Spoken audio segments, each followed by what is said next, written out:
Welcome back.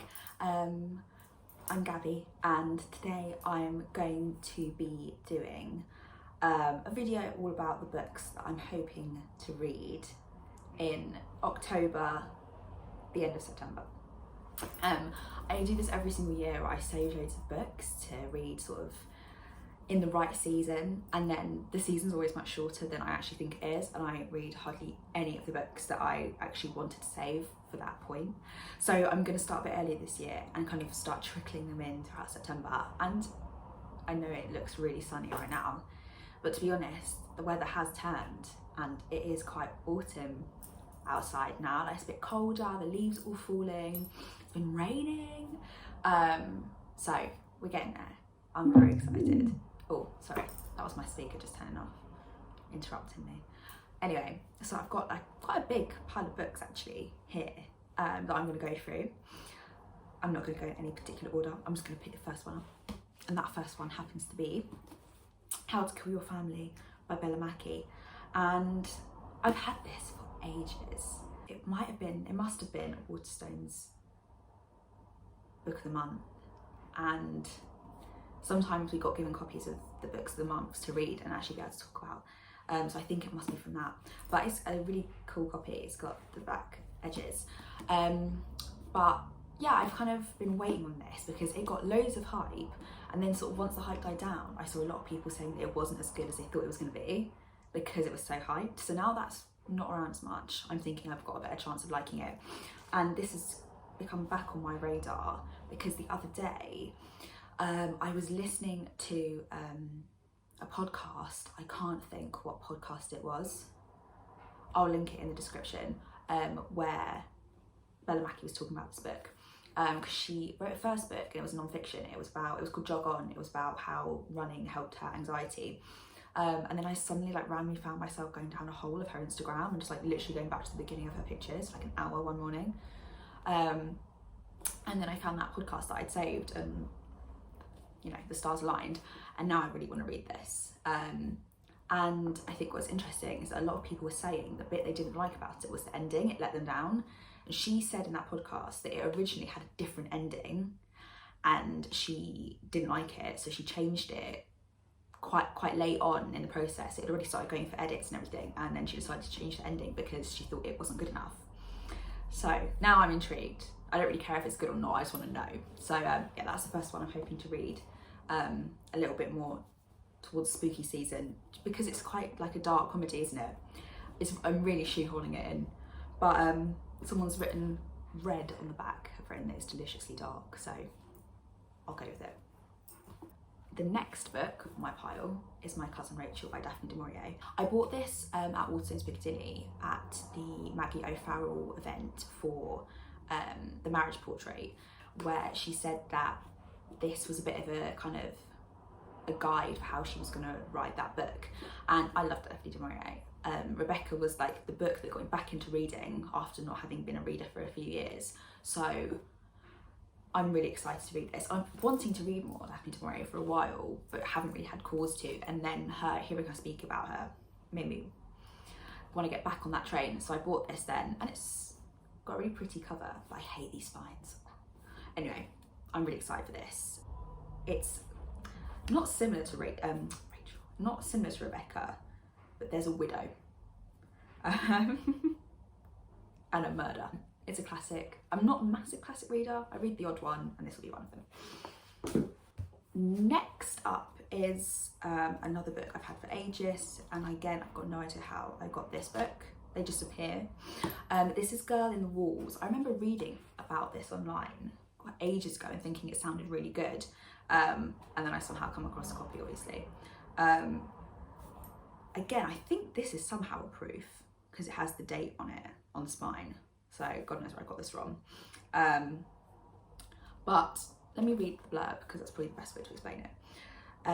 Elise knows every inch of the house. She knows which boards will creak. She knows where the gaps are in the walls. She knows which parts can take her in, hide her away. It's home after all, the home her parents made for her, and home is where you stay no matter what.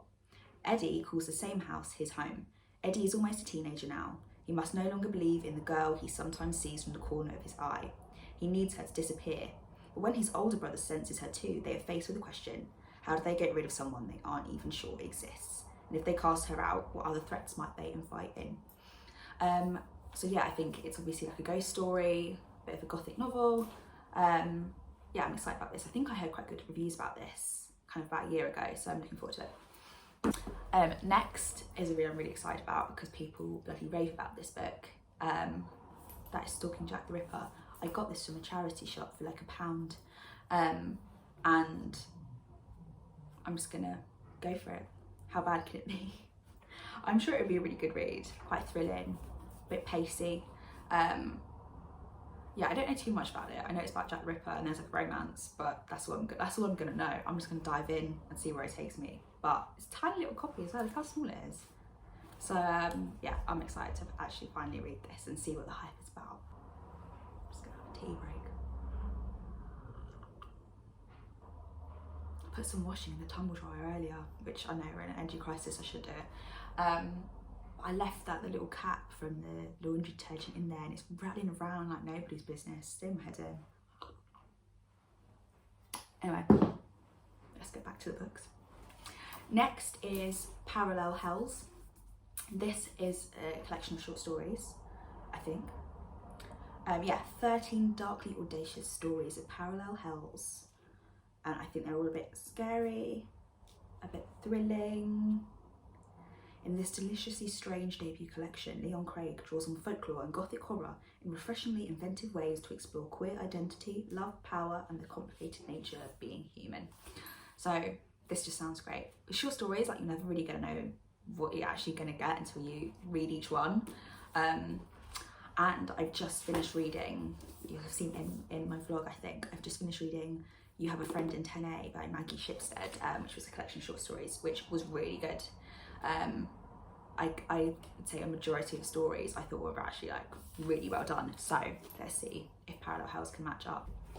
Next is a really old proof that I think I picked up from the staff room at the bookshop. It came out in 2017, so it's old.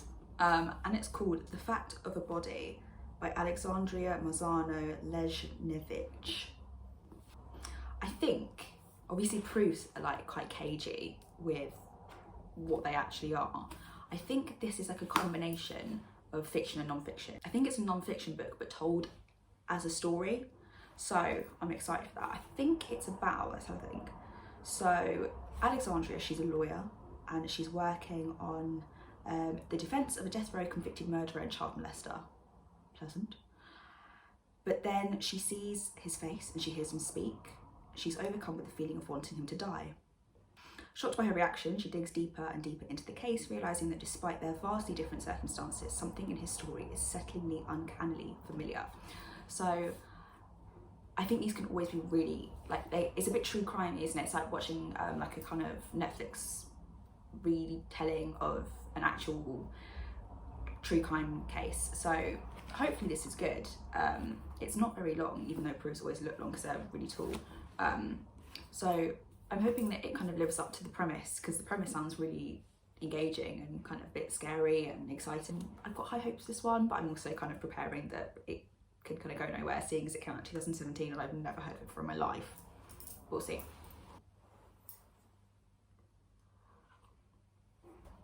Next up, just taking a receipt out of it because I bought it last week, is The Witches by Roald Dahl. I've been wanting, and I've been saying to my mum for ages, that I want to read more Roald Dahl books again, because I read them when I was really small and I can't really remember them very well. And I saw this in the charity shop the other day for £1 and I thought, now's the time. So, you know the drill, it's The Witches, you know, and this is a nice copy with pictures in it. So this will be a really nice, quick, easy read, and yeah, I'm looking forward to getting back into this. I'm sure it's going to be great. I mean, there's a reason why everyone still reads these now. There's a reason why they've been made into films. Ooh, this is a film, isn't it? That could be a shout. I could read and then watch. Love doing that. Next is Plain Bad Heroines. Again, I've had this for a little while now. I'm terrified because it's huge, but everyone loves this. I've only heard good things about this. So I'm keen to actually read it and just kind of stop being a baby and be putting off by how big it is. If you don't know already, let me read the synopsis for you.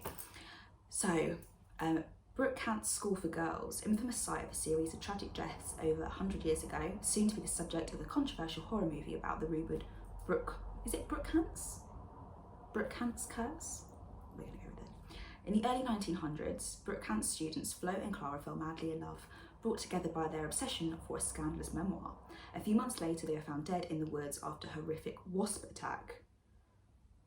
Okay. The book lying next to their intertwined bodies. Oh, poor girls. 3 more grisly deaths follow before the school was forced to close. It took 5 people to die before the school closed. Okay. Now the school's doors are open once more, but as the crew of glamorous young actresses assemble to start filming, past and present begin to blur, and soon it's impossible to tell quite where the curse ends and Hollywood begins. Sounds really cool. I'm excited. Oh, there's pictures in it. Where'd that go? Oh, sick. There's photos. Not photos. Pictures in it. Love that. Very excited. And there's footnotes. I love a book with the weird format. So I'm hoping this is as good as everyone says it is and I like it, because it sounds like it's my sort of thing. And it sounds like the sort of thing that even though it's really long, like you can fly through, because it sounds like it's going to get you. You know, the story's going to pull you in. Next, I've got a non-fiction, because I do like to get a bit of non-fiction in. I sometimes I find myself bouncing between the two, like one after the other. Other times not, but I feel like I might want some in amongst all that fiction. So I've got How to Solve a Crime, Real Cases from the Cutting Edge of Forensics by Dr. Angela Gallup. Very excited for this. She's the author of When the Dogs Don't Bark, which I have heard of and I've heard is good. So this is Miss Dr. Angela talking through forensics cases, which is always just fascinating. I'm one of those people that whenever I'm watching like a crime show and there's like that someone that could tell you exactly who did it, when they did it, just by like a splatter of blood on the wall, love it, all over it, wish I could do that. So probably by the time I finish this book, I'm gonna feel like I can do that, but we will see. Okay, I've moved slightly because the sun is too bright, and also someone rang my doorbell, so I had to get up anyway. Anyway, I can't remember if I finished speaking about How to Solve a Crime, but essentially a bit of non-fiction, crime scenes, forensics. It's gonna be good. I think it's the right time of year to read. Oh, there's photos. Oh, exciting. Oh yeah, all over that. Excited for that. I'm excited for all of them, if you can't tell. Then finally, it's Horror Store. I remember people raving about this, about just how cool it is. No idea if the story's good, no idea if the writing's any good, but it's just pretty cool, isn't it? So it's basically a horror story set in IKEA, I think, and it's designed like an IKEA catalogue. Like, it's got all the prices on the front, and I just think it's going to be really clever. I think they're like employees. I don't know if it's IKEA or something that is basically like IKEA, like the off-brand IKEA. But it's just really cool, isn't it? So I'm hoping this is actually a good story as well. But it'd be quite funny if I like read it on the tube. Everyone's gonna think I'm just like reading a catalogue. Anyway, I think this will be good. I want to kind of look up. I'm gonna look it up on Goodreads and see what rating it has, because I feel like lots of people will have read it because it looks cool. But then it'd be interesting to see if it's actually got a high rating, or if everyone's read it and gone, actually the story's a bit rubbish, it's just a cool book. We'll see. But yeah, I'm excited about that one as well. So that's all the books that I'm hoping that I will read over the next sort of like month or two, as the days get darker, the nights get colder. I've saved all my sort of spooky books. I don't like scary things, so these are about as spooky as I'm going to get, and even some of them I'm like, ooh, might keep me up at night. So yeah, these are all the ones I'm saving. Hopefully I'll really like at least a few of them. Wouldn't it be mad if I loved all of them? We'll see. I will obviously go through them and review them. Maybe I'll do a reading vlog at some point, and a couple of them will featured in there. I'm sure they'll also appear over on my Instagram. If you don't follow me, I'll pop it in the description below so you can have a look over there, give me a little bit of a stalk. But yeah, if you've read any of them, let me know. We'll have a chat about it. Don't tell me what happens though, because that's not fair. But yeah, I'm looking forward to getting to them, and I'll have another one of these videos coming in the next season when it turns to winter, and have books I'm saving for like festive Christmas time, sort of New Year's. I have books for that too that I'm having to stop myself from getting to because it's not the right time yet. But yeah, thank you so much for watching. I hope you've enjoyed, and I'll see you